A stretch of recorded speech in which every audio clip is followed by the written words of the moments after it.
Welcome everybody to our beautiful town of Grass Valley and to Nevada County and to this wonderful campus that is such a wonderful support in our community and provides space.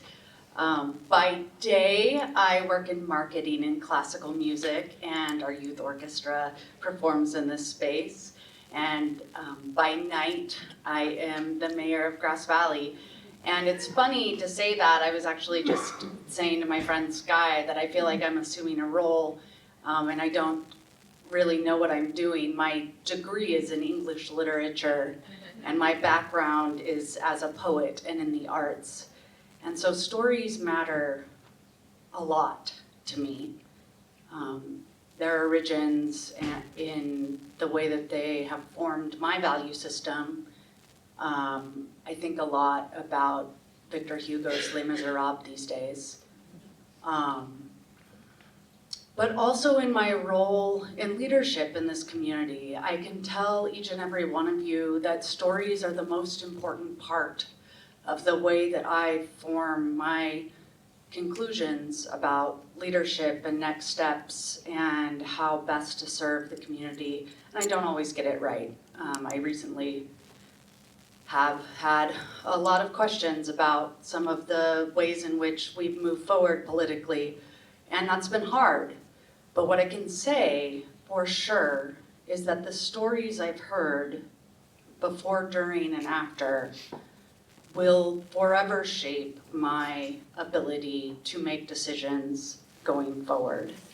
And so whatever you have inside you, whatever story you're ready to tell, whatever story you're writing, whether it's a graphic novel, a memoir, fantasy, fiction, it matters. And in fact, I think stories are the only way that we can change each other's minds, connect with each other as humans, and move forward.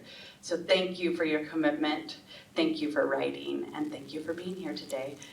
I am honored to introduce Sands Hall, mostly because I am a huge fan. She is an artist in her own right in this community, a writer, director, an actor, and just a wonderful storyteller. So welcome, Sands. Thank you for being here.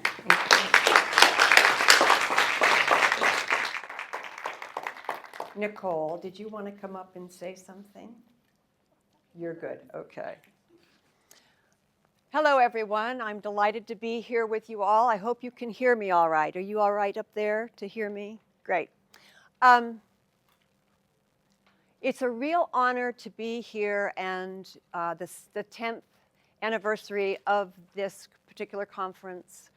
I love that we're here in National Women's History Month, and this is, the day for women, and this day is filled with women, and I'm glad to be here at the beginning and to be here again at the end with Amy Tan. It'll be just a wonderful day filled with workshops.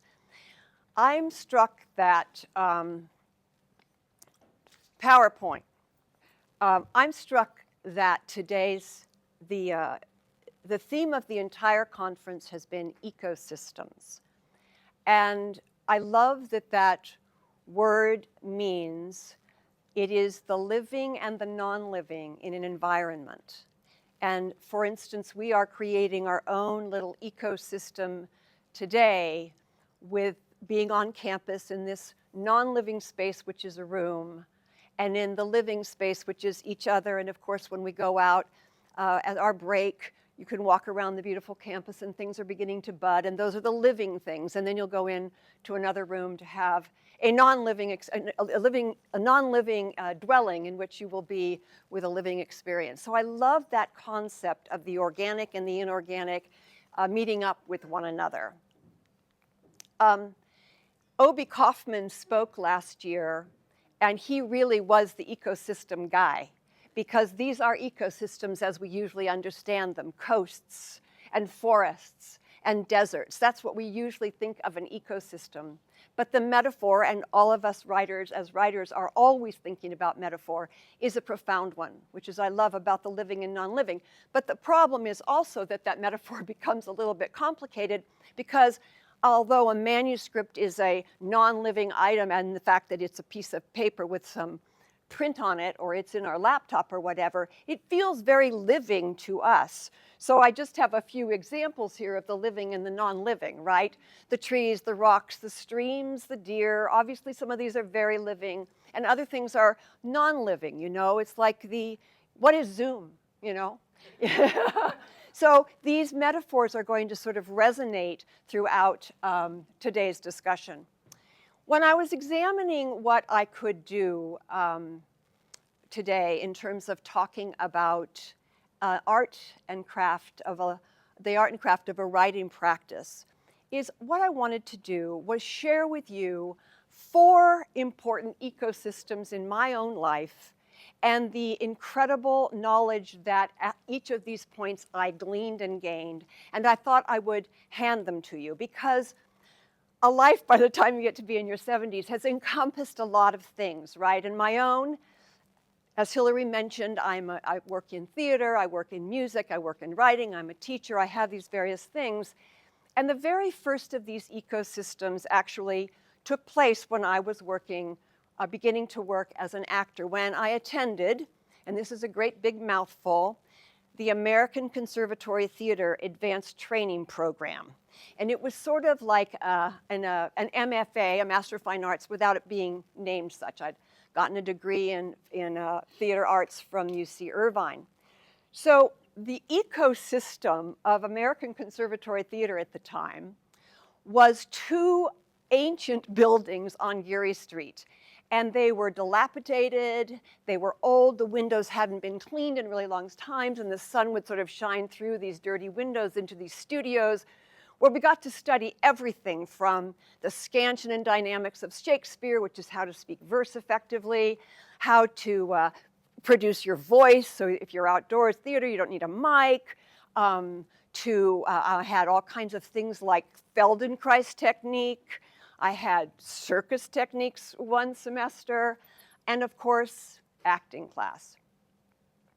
Acting class is run very much like a writing workshop, which is that a number of people come, 2 people usually have 2-person scenes, usually, sometimes it's 1. You do a 2-person scene in front of your peers and a teacher, and your peers comment, and the teacher sort of sums up what you need to know. And so I was in an acting class. My scene partner and I came in, and we sat in 2 chairs, and we talked to one another. We just emoted like crazy. We really knew what we were saying. And Ed Hastings at the end said, well, now there was a lot of acting going on. And he said this thing that changed my life. He said, if you turn the sound down on the scene, would you know what the scene was about? If you turned the sound down on the scene, would you know what the scene was about? This is my little effort to show that. Huh. So that you can have that image in your head, turning down the sound. And this brought to me the incredible importance of these 3 things, which is setting, activity, object. Any of you who have studied with me before know that this is my mantra. It is my om. It is the thing I return to again and again. Whatever craft thing we're talking about, I come back and back and back to this. My scene partner and I, the scene was about a brother and a sister who had grown up very close together, and their relationship had evolved into a sexual one, and the sister who was older was like beginning to think, well, this isn't something we should be doing. And so that's what we were there talking so thoroughly about. So when Ed Hastings said, take it away, and turn down the sound, so we put it into a bedroom. I brought in in acting classes, you may or may not know, there's a couple of chairs, a table, and you have to sort of make them into what you need. So I think we had a couch, so we used that as a bed. The table was a chest of drawers, and I came in with a bin of laundry, which I was trying to fold and put away.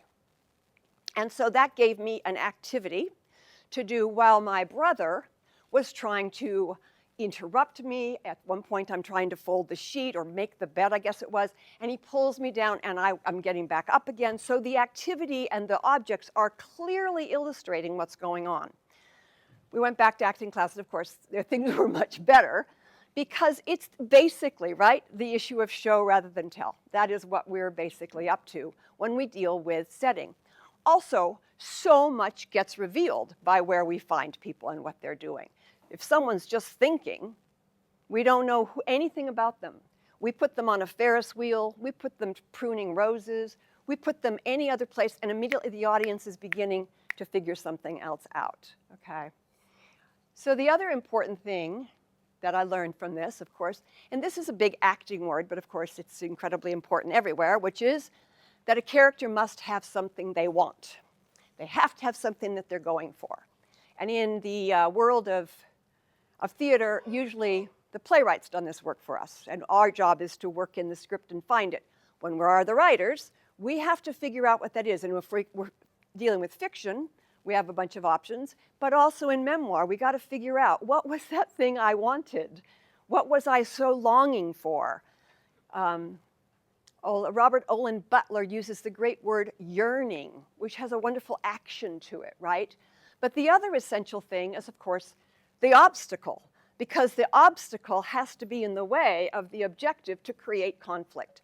Alas, we can drink our chamomile tea, we can sit with our little meditation, we can learn to count to 10 when we're mad, but in the world of story, Hillary so beautifully and emotionally and evocatively expressed this, we have to have the conflict that's in there. Something is in the way of what somebody wants, or we don't have a story. So these three things, the setting, activity, object, and the objective and the obstacle, became these incredibly important things as I moved forward in my life. And this was as an actor. I wasn't really thinking about its larger applications as I am speaking to you right now. But the objective is an incredibly important thing to think about. Just because I saw you carrying one. Did you have a cup of coffee this morning, Lori? A cup of tea. And why did you have that cup of tea? Because it makes me feel like my day's starting off right. Because she makes her think the day is starting off right. Why is it important that your day start off right, Lori? To be happy, to have a good time. To be happy. She wants to have a good time, so therefore she had her cup of tea. Why do you want to be happy and have a good time? It makes me feel better. Okay, and why? She makes her feel better. Why do you want to feel better? Because feeling crappy sucks. Okay. And what's so horrible about feeling crappy? What does it have to do with? I have no energy. I don't want to do anything. Okay. And what's the matter with not having energy? I like to accomplish. I like to enjoy. Okay. And what is that ultimately about, that enjoyment and that accomplishment? I want to go back to being happy again. My only point is the cup of tea is attached to a much larger want, you know? The cup of tea is often attached to, and I would even dare say, I want to have a meaningful life. I would like to have a happy, meaningful life. So there is nothing that we're doing without something large attached to it. And that's important to think as we're giving to our characters as well. There's always something that they want that is usually attached to a larger thing. And these can be very large things, like the cup of tea, attached to, I'd like to be happy. I mean, that's a very direct connection. The next ecosystem that I'd like to describe to you is a very different one. After I got my little advanced training program thing, and I went jaunting off to New York, and I had a fun time in New York, and I began to be much more of a singer-songwriter, and I even began to write. I'd always thought my father was the writer, so I began to write stories, and I acted, and I played music, and I had this fun time in a theater company that my brother formed, and I was part of it, and then my brother fell off a bridge, and basically he created and sustained enormous brain damage, basically, as a doctor said, lobotomized himself. And this really threw me into a tizzy, as you can imagine. I was very, very sad, and I promptly left 4 years of friendships and fun in loveliness in New York City and moved to Los Angeles, where I got into the Church of Scientology, like within a year, bang. And I did that because the Church of Scientology was very orderly. They have lots and lots of systems that are very, very, very intriguing to people who are feeling chaos in their lives. And the thing is, I was miserable because I was wanting this exterior force to solve something that had to be solved in an interior way. It took me a long time to figure that out. I love how many of you are nodding with that truth of that, right? So there I was, but here's the thing I loved, and what kept me for 7 years was that you had to be on course. That was something you need to study the works of L. Ron Hubbard, and they liked you to do it at least 3.5 hours a day, 5 days a week. Now, basically, this is called indoctrination, you know, but I found out that I love study. I found out that I was a scholar, and one of the things is that L. Ron Hubbard, of all things, really wanted you to know this very fancy word, the roots of words. He wanted you to know the study of, the logic of, logia, and the true sense of the word, etymology. Okay, in a course room, it was so fun because you had points for if you looked up words. Well, I have word chains that would go on for days, like the best. Do you remember the Monopoly games you used to play as kids that went on for days? It was like that. I had so many word chains because I'd be so excited about going down these rabbit holes. And, you know, probably all of you know this, but I didn't. I don't, it's not that I thought that words came like in little squares of butter, like butter does in squares or milk does in bottles, but I don't think I was truly conscious of, my God, the wealth in our language. So when I found out this stuff, like bio means life and logi means study of, and oh my God, biology, it's the study of life, or geology, all those things that you study like in school, there's a reason for them. The study of geography, or hydro, water, oh gosh, you know, and it's so obvious. And this was the tip of the iceberg of what I was finding out. But like taking geo and going, geology, the study of the earth, and then there's geometry, oh, the measuring of the earth. Oh, I see the reason for that class I failed because I had no understanding of why you had to look at planes and cones. Why did you have to do that? I was pretty good at algebra. X plus something made some sense to me. But the planes and the cones of geometry, I just got lost. But then you understand it has to do with measuring the earth measuring. You're like, oh, geometry. And then the best suffix of all, graphy, because that meant to draw or to write. And geography suddenly was like, oh, it's maps, those things we love. It's actually the stuff on paper that allows us to know where we're going, or now on our phone or whatever, but that's geography. And that just spilled into all kinds of territory. I went down the rabbit hole of pornography. What was that about, right? Who's writing porn, right? Turns out slaves, which a very interesting thing. And then that made me leap over to what's erotica, because they kind of look the same. Oh, but maybe the purpose is different. Slaves making pictures so that they can sell themselves, which is basically where I think that went. And work that's celebrating the erotic side of love. So you could see driving past a sign that announced a dermatologist was galvanizing. It's like, oh my God, I know what that is, you know? Or when you find out, I knew I had friends named Sophia, and oh yeah, that's wisdom, that's sweet. But to put it together with philo and go, philosophy is the love of wisdom. I mean, you can see I was just on fire. It made me very, very, very happy. And so that was a great sustaining quality for me, something that really began to seep in the best possible way. And I'll give you an example. I had no idea, none, what eco meant. Not a single clue. I thought it might have something to do like with bio, like life, or maybe environment. So go look it up. It's so beautiful. The prefix eco is dwelling, is home. When the guy first coined it, this zoologist in 1840 something, it was oikology, because oikos is the Greek word for home. So I just think that was, oops, go back. So eco, from the Greek word meaning home or dwelling. What a beautiful idea it is. And what this zoologist came up with is the idea that it's the organic and inorganic matter, living, not living, inside of an animal's dwelling place. So that was ecology. It's the environment in which we find things. And systems, also from the Greek, meaning to order things up in a really lovely way. So beautiful word. And see, I started this whole talk, I was all ready to go along, just spouting out around ecosystems. And it was like, look what I discovered by just doing a little search, right? Used to be, my father gave me the OED, that's, you know, the one that's down to this big and you have to have a microphone, microphone to look at the words.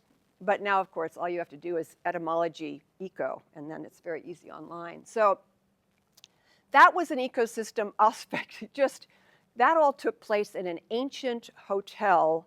Well, it was built in the 30s, and it was beautiful bones of an old building, and Scientology had purchased it. And at the time I was there, the bottom floors were very nicely outfitted, where the people came in. But the upper floors, like where the course rooms were, there were splotches on the wall and rain stains and no paint and carpet that was, you know, ragged or didn't exist. So it was a very interesting ecosystem to be in.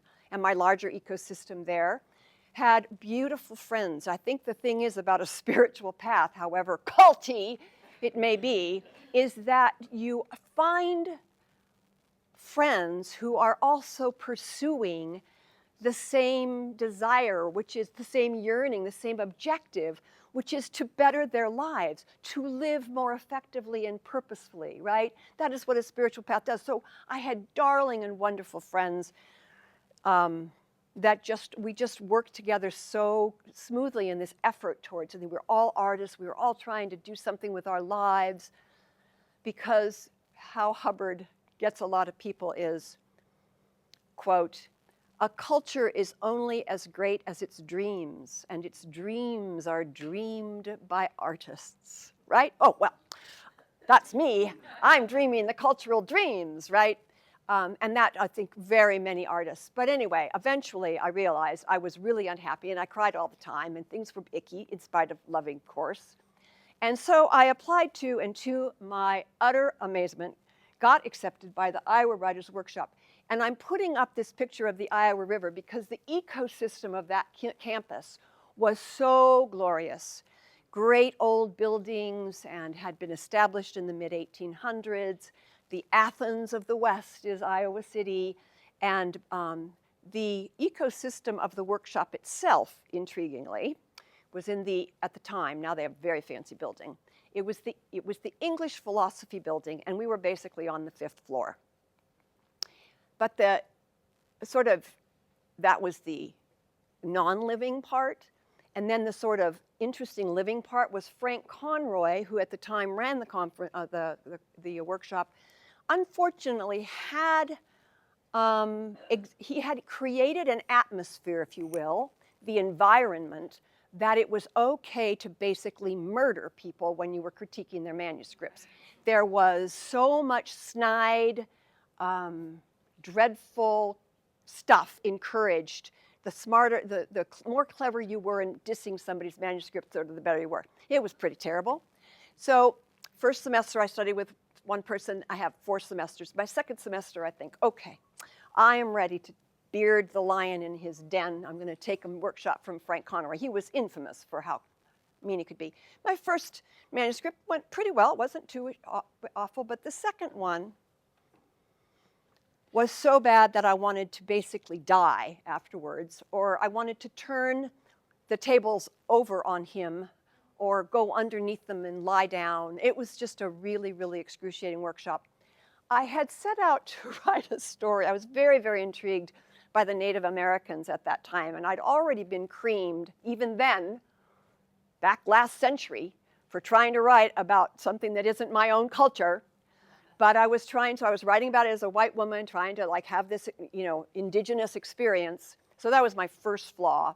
But the second flaw was that I had given this character an abortion. I'd never had an abortion, but I thought I would just imagine what that was. And it was pre-Google, so I couldn't go Google a bunch of stuff. So I was just imagining, and I had thought there was blood and stuff like that. And my thought was that showing means lots of detail, so I put lots of detail in. And Frank Conroy, basically, after he creamed it for 15 or 20 minutes, said that what I was writing was abject naturalism. And to me, abject has this sort of mental image picture attached to it, which is there's a woman in a door, and she's crouched over, and she's got a shawl around her, and a man is standing over her, clearly her father, bearded man probably, pointing an accusatory finger, and it's raining, and she's pregnant, right? So that's abject to me, about as low as you can possibly get. And naturalism is a form of, anyway, just won't even go there. So it was bad. And I wandered away from that. Thank God I had friends who took me out for a hamburger and a beer. It was very, very bad time in my life. But here's the thing.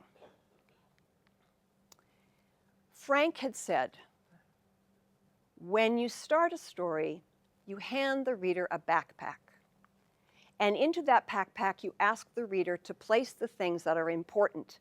And they're going to carry those things that are important to the top of the hill, i.e. the end of the story. And he said, if you ask the reader to carry a yellow Volkswagen to the top of the hill and they find out the yellow Volkswagen isn't important, you're going to have a very irritated reader on your hands. And while I was pretty miserable for a while, this really floated in on me. And it added to that turning down the sound thing. Because now I realize that it wasn't just setting an activity and object, it was the selection of those things. That you are selecting what it is in order to reveal something. Everything in your writing has a purpose. You are putting those people you're putting that woman into the garden, digging up the rose and making another hole for it and putting it someplace else. That entire setting, activity, object is because you're trying to reveal something about that character to your reader. That she is yearning for something, she wants to change something, something's going on that needs worked on. Or if you put somebody, again, a different kind of setting, you select a setting where someone is lying underneath a car. I'm going to show my ignorance here. And there's a pan above them that's dripping oil. You have a very different character there, but we are revealing them by the fact we find them there in the first place. So this idea of selecting in order to reveal. In fiction, we have endless amounts to select from, but we have to think about how is this true to my character and my character's objectives. In memoir, we have many things to select from as well. It's just that it's a limited thing, and you have, especially by the time we're usually working on memoir, we've got a number of experiences to select from. But you want to figure out what are the ones that are forming the story that I'm trying to tell, that are revealing information to the reader, why this scene is in my manuscript. And I won't go deeply into those next two words, but I think they're just so beautifully important, which is when we select with purpose like that, we are implying. We are implying something to our reader. And what we're asking our reader to do is the other side of that exchange, which is to infer. So a writer implies so that a reader can infer. And it's a beautiful thing because we're asking the reader to be as purposeful about reading as we are purposeful about putting those things on the page. So this was an enormous addition to me in my life, the backpack, which I think is, again, a very handy phrase to keep in mind. What am I asking the reader to carry with them that's important to the story that's being unpacked and unfolded here? Okay. What is next? Then I moved here. And I had a most amazing community. Little by little, my family came and lived here as well. I got to be involved with actually a professional theater company. Imagine that. I actually got to use my equity card, my union card while I was here. I began to increasingly do my singing and songwriting. I moved into directing. I moved into playwriting. I did an adaptation of Little Women. I did a play about the scandal of Wallace Stegner's plagiarism. And if anybody doesn't know about that yet, come talk to me about it because it's one of my favorite things to talk about. So I had a very full and wonderful life filled with living as well as non-living things, because look where we live. It was incredible. But there was just this little non-living problem, which was called money. And I was being paid, of course, for these artistic endeavors. But these artistic endeavors didn't really add up to much. And you know, I had begun to understand the beauty of something called a steady income, which I had been so arrogantly proud of not having to have a job. But I'll just tell this one little story. I had a friend who traveled once a year. She went off on wonderful things. And she would say, I went to my money manager and he moved the money around. So I went to this guy, I said, what's his name? And I went to this guy and I said, and I showed him, you know, I gave him all my bank accounts and everything. And I said, I'd like to be able to do that too. And he was so kind. He was so kind. And he said, Sands, you have no money to manage. It was a real eye-opener, right? And so that was when I began to apply and eventually landed a job as a visiting professor of creative writing, which I went off to Franklin and Marshall to do. That is the gate you walk through to get onto that campus. What an ecosystem that was. That gate says founded in 1787. That's 11 years after the revolution, right? Franklin was one college based around, you know, Benjamin Franklin. Of course, Marshall was about the first chief Supreme Court justice, and eventually they came together as one college in 1787. So to be on this ecosystem was incredibly fine. I had an amazing bunch of colleagues. The campus itself was pretty much an arboretum, every kind of tree you can imagine. And come April, it was incredible out there. It was so beautiful. So wonderful, wonderful times on this campus. And they asked me to come back a second year, and then they asked me to come back a third year. I was ultimately there for 12 years. And what was the problem with that, of course, is that I left behind a large community, right? I would come back and people would say, oh, are you back visiting? I go, I still have a house here. It was very, very distressing to me. But in those 12 years, eventually, I had the chair of the department said, what's a class in addition to creative writing you'd like to teach? And because I was in the English department. So I proposed a course called Introduction to Myth and Fairy Tale. And it seems there was kind of this smell of burning rubber mid-semester when I moved from the fairy tale to the myth, because there's a big shift there. But there is something similar. And the similarity is that in fairy tale, a character goes into the woods, a la the Stephen Sondheim musical. They go into the woods where something happens and they discover something. And a big moment for me, one of the reasons I wanted to teach this course was I'd read Bruno Bettelheim's Uses of Enchantment. Actually, I'd skimmed the first few chapters and found it fascinating. And I didn't know then how awful he was to his little students and his people that were in his charge, which was a shame. But the real reason I wanted to teach this was because I had read just enough Joseph Campbell to understand the value of a hero's journey, right? Sorry, that's blurry. That was me blowing it up on the slide, but you get the picture. And one of the things that I appreciated about the concept of the hero's journey, and of course, back again to Hillary's wonderful introduction, story, there is this sense in the hero's journey that you are pushed or plucked or called from your normal life, and you descend into some sort of difficult time where you learn something. And my thought was, if I could get my students to understand that the icky part of their winter semester or the breakup with the thing or the hard time they were having with the family, if they could see that it was a learning curve, a possibility that they could take that with them into their lives and then find a way to always have purpose in what it was that they were miserably going through. And I really enjoyed the concept and the students and responding to it, many, many adventures, and eventually in the meantime, what's going on all through this is that I am pretending that the 7 years I spent in Scientology never happened. I never tell anybody about it. Maybe my best friends and obviously my family know, but it's something I keep very quiet because I am utterly mortified about it. I really spent a decade of my life pretending that a decade of my life didn't happen. Well, as I'm teaching the hero's journey, this little voice starts saying, you could look at your own experience in Scientology as a hero's journey. And I was like, no, I could not, because that was a stupid error. And then it would come again. Maybe you could see that descent into the underworld that you keep talking about to your students was a form of your own hero's journey. Nope, nope, it was just a mistake, and I don't want to think about it.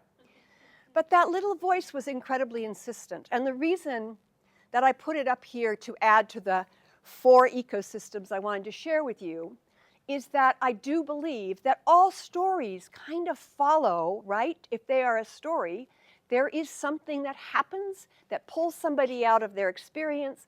They descend into something one way or another, and they come back out. And they either get where they're going, which is its own destination, or they return to what was, but everything has changed because they have changed so much. And one of the things we know, probably most of you know, all the Star Wars films are completely based on the hero's journey. Stories like Matrix, completely based insofar as they actually take each of those steps that are recorded on there. Campbell talks about the whole thing as being called to adventure. I think, and especially perhaps this is just women, I think often we're shoved to adventure, that something happens, that we find ourselves into this place and the descent that we're going to and that what we have to live through.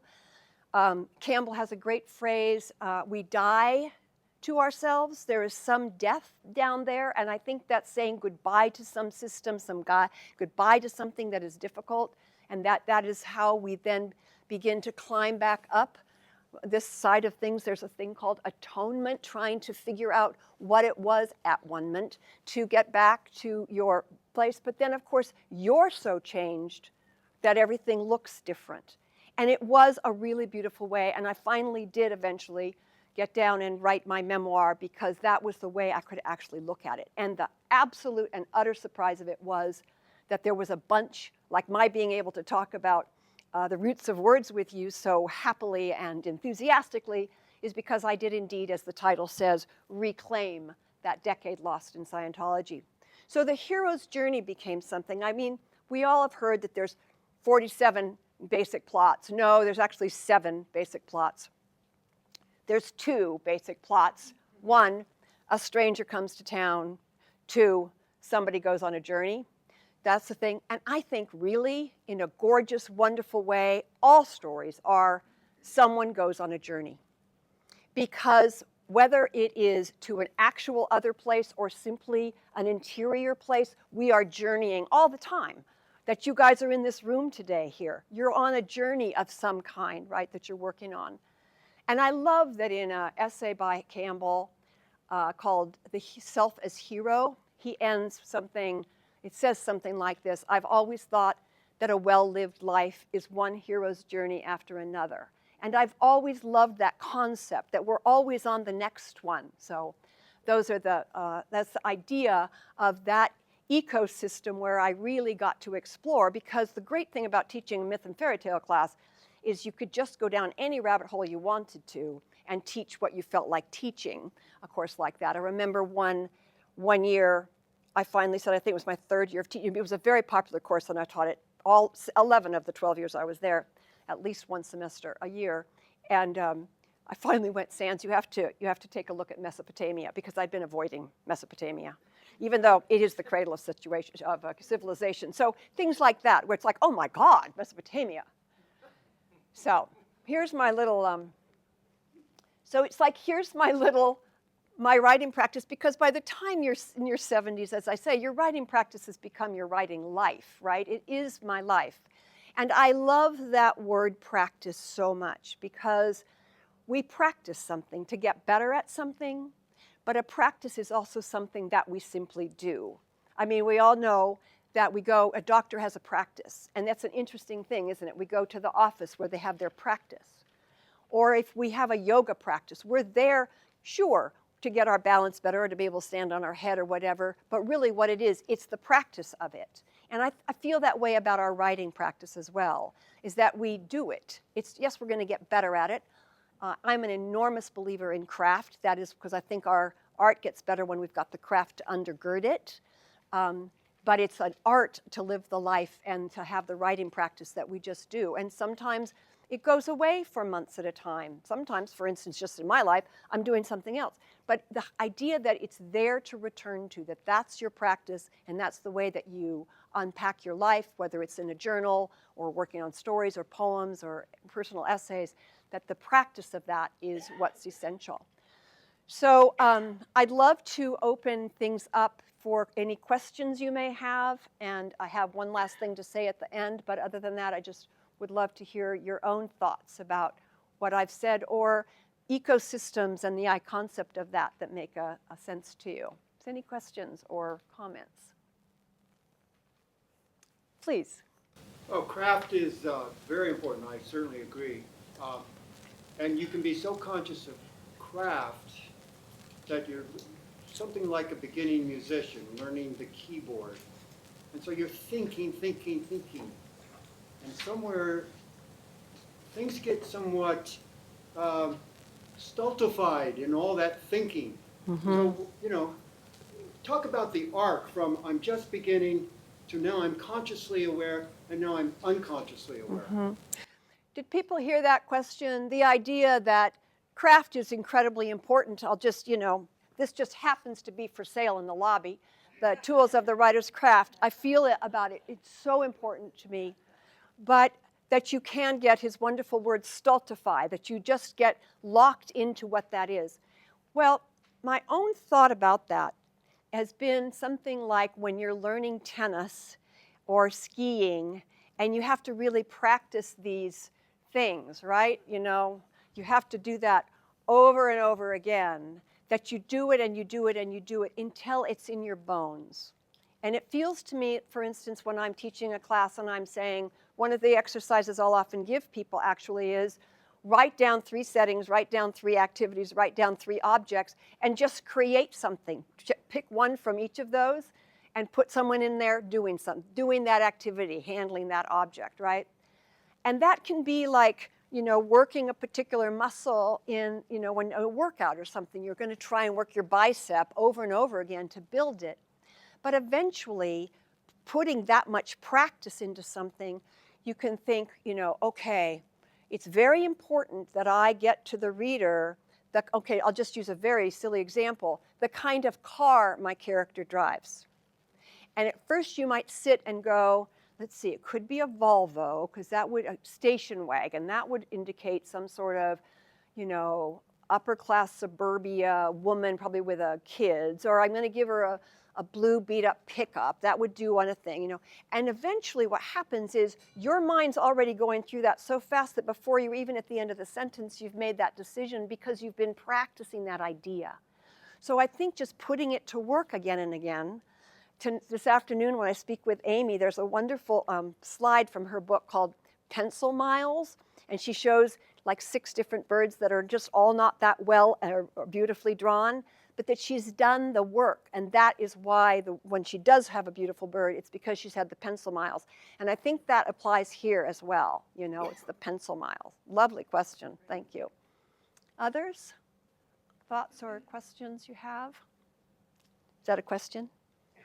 Well, I was pondering as a musician, conductor, writer, English teacher, I was pondering that the practice of the craft of music is to become the music. Mm. And when we become the music, the craft is, we are the craft. And I was thinking about that, I was thinking about all the students I've had in music who got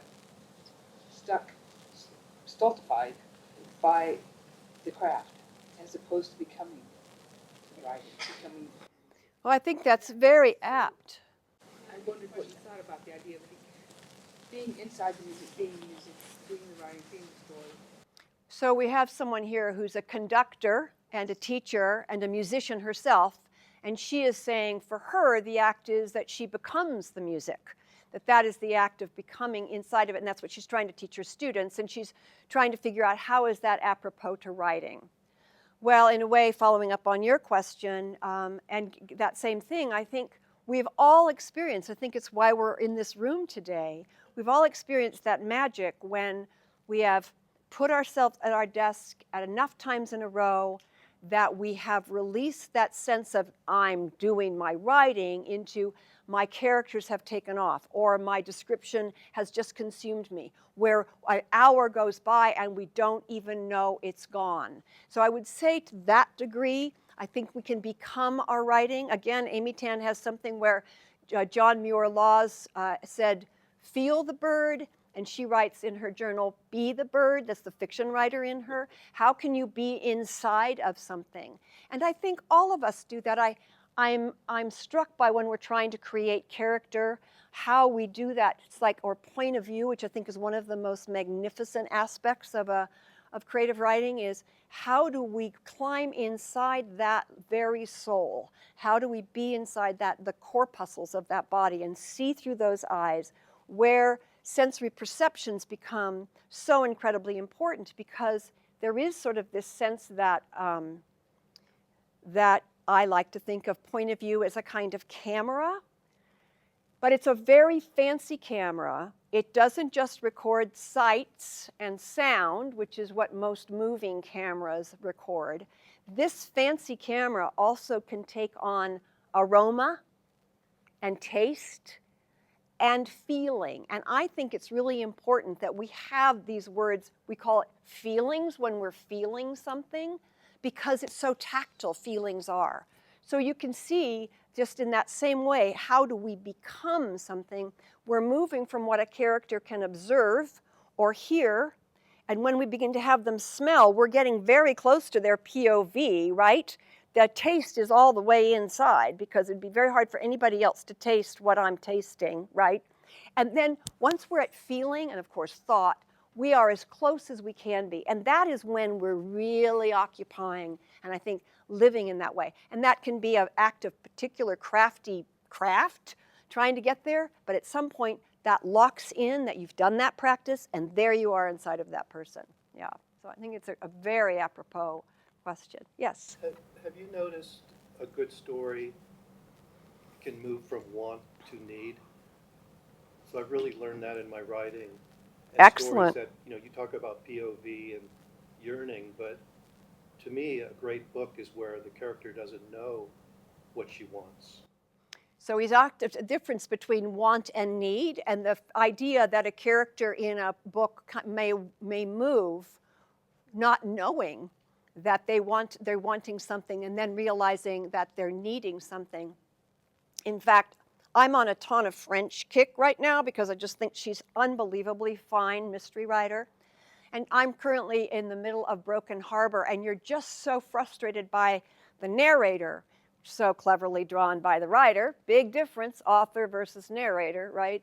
The narrator clearly wants the world to be in a certain way, and he wants this guy not to have committed this murder, and he's got this other guy that's like, well, maybe we need to look, his partner, need to look outside of this box you've put this in, and that is a want that becomes a need. You see him behaving in such erratic, and you're, as a reader, it's like, oh, don't, this is terrible, you're barking up the wrong tree, and of course, the writer's holding me in this wonderful place of distance, which is incredible. I wanted to add to that the idea that we have these genres which we work in. People are, I was talking to a young lady over here who's working on two fantasy books.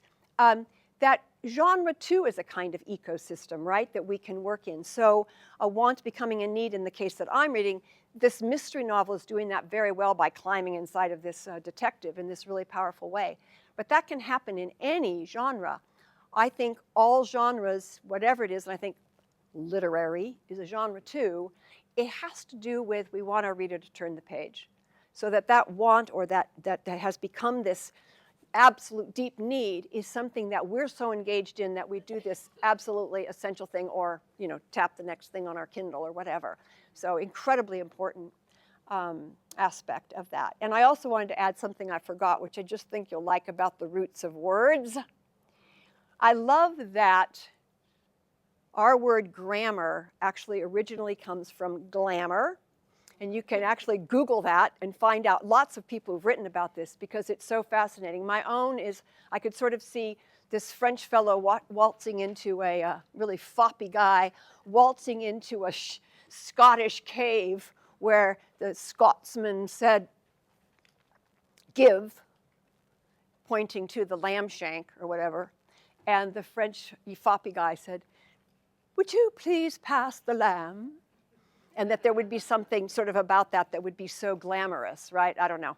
But it's more complicated than that and actually has stuff to do with actually magic and spells. So take a look at that. And I also love, this is not a true shared etymology, root of the word, but I love it so much that punctuation comes from, you used to put little points above words, especially in Psalms, to say when certain things would be emphasized, which is where we kind of get our punctuation from.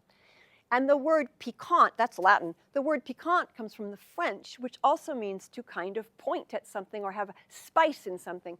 So I like to think that when we're shaking those semicolons on our page or deciding whether to use a comma, that we're spicing up our writing. Flaubert said that he knew he was done with something when he had spent the afternoon changing a semicolon to a period and back again. And I love that sense of authorizing. Richard Ford was once asked when he knew he was done with something, and he said, "When I have authorized everything on the page." And up until that point, I'd never put author and authorized together. I just hadn't. But the idea that what you're doing is saying, I approve that.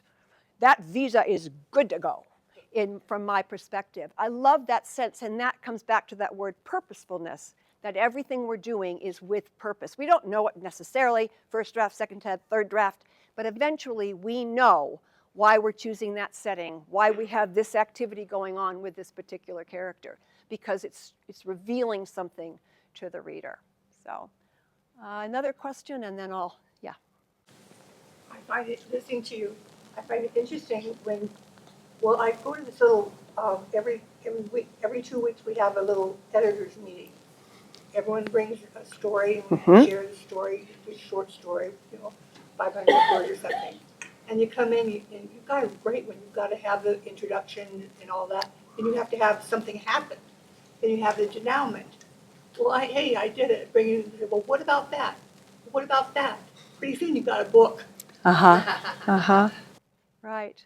So I would say what you're addressing there is that when the little bit what I was doing with Lori, asking why this, why that, that then you have something that is causing the next thing, which takes a thing from a small piece with a denouement to many, many pieces with a much larger denouement, and which is how often we put a larger piece of writing together. Was that sort of what you were saying? Yeah, wonderful. These others pressing things. So, yeah. And I just wonder if you could comment further about Frank Conroy. What, in retrospect, or let's say from this distance, do you feel that mode of workshopping within his teaching, was that effective, successful? Was it good for writers, difficult, bad for writers, good for some writers? Because I did 4 semesters of poetry workshop like that for an MFA, and it was very hothouse atmosphere. And when I was lucky, I felt, because my fellow writers, my colleagues, tended to be very brutal, and they were like practicing, how to be critical like that. But these were run for 4 semesters by a wonderful poet named Richard Shelton. This is down at the University of Arizona, and he happened to be particularly interested in surrealism and some other. I was coming out of I was most interested in anything experimental, avant-garde, surrealism, and so on. And he actually protected me at times from these attacks on my work. I mean, he would, give me a lot of. Well, the question, cut out Deadwood and stuff. Right. But, it was like, I'm just thinking that if he had had that Conroy outlook, I might have quit writing poetry. Well, yeah, Frank Conroy, I think, to answer the first part of the question, which was he effective? Frank Conroy, during his tenure at the workshop, there were many people that came out of the workshop that were very fine writers and well-published writers. So something about that was working just fine. Yep. I just want to add to that too, because I love Liz Lerman as she does the critical response process, and she talks a lot about the difficulty of that type of model is the point of view. Like we're talking about point of view earlier, is that when you have someone come at your work, they are actually talking about what they would be writing. That's right. Versus like asking essential questions about what is it the artist is intending. Precisely, to do, yeah. right? So she's like, there's actually, she was a very famous choreographer, and she said, if you don't trust the artist to know, you shouldn't be responding to the work yet. Because like they should be at that table kind of knowing something about their own work. And so the brutality can actually have a reverse effect. Entirely reverse effect. Come from a place outside of the work. That's right. In a way that damages the work. I couldn't agree more. And I would just say for myself, I felt it was. There are paintings by Degas where you see this man standing with a long whip, and he's called the régisseur in French dance, and he would slap at the calves or whatever of the dancers, and it was like pain equals betterment. And I don't think it was effective. It certainly wasn't effective for me, but it did give me my life's endeavor, to some degree still, but certainly for the next, I'd say 10 to 15 years, was to conduct a workshop where people were excited to go home and write, and not that they felt they needed to get off the planet after writing. And and to do that, and to know that it was effective, to know that that writer was, and it's a thrill for me when people send me the copies of their books and say, thank you so much for the course, or thank you for this, that, and the other thing. That is the thing. It's like, because we want to get back down to that manuscript and keep writing. So I think he was of his time. It was very patriarchal in that old-fashioned, brutal sense. But obviously it worked for some people. I had someone come up to me when I was teaching at the Iowa Summer Writing Festival and say to me, to my face, she said, I know you aren't an effective teacher because you didn't make me cry. You didn't make me cry. She said, I've taken all these workshops in New York, and they always make me cry.